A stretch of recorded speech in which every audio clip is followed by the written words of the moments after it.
David Ricardos teori om komparative fordele går ud på, at man skal producere det, man er mindst dårlig til i forhold til andre lande. Det hele drejer sig om fordele ved international arbejdsdeling. Hver nation bør der beskæftige sig med, hvad den er bedst til. Som for eksempel kan vi sige, at en dansk arbejder kan producere 5 tons ris per måned, og at kinesiske arbejder kan producere 2 tons ris per måned.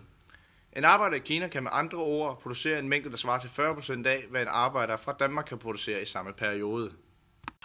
Når det drejer sig om medicin, kan den danske arbejder producere 6 tons medicin per måned, mens den kinesiske arbejder kun kan producere 4 tons. Det vil sige, at den kinesiske arbejder kan producere 67% af, hvad arbejderen fra Danmark kan i samme periode. I sådan et tilfælde kan vi tale om, at Kina har en komparativ fordel ved at producere medicin.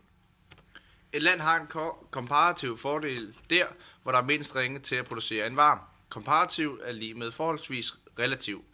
Selvom et land ikke har en eneste absolut fordel, vil det altid have nogle områder, hvor der er forholdsvis effektivt til at producere. Heckscher-Ohlins teori går på, at man skal producere varer, hvor man kan anvende de produktionsfaktorer, som landet er bedst udrustet med. I forhold til vores eksempel betyder det, at fordi vi har mange grise, er det kun naturligt, at vi kan producere meget svinekød, og fordi vores forskning inden for medicin er langt fremme, kan vi producere god medicin.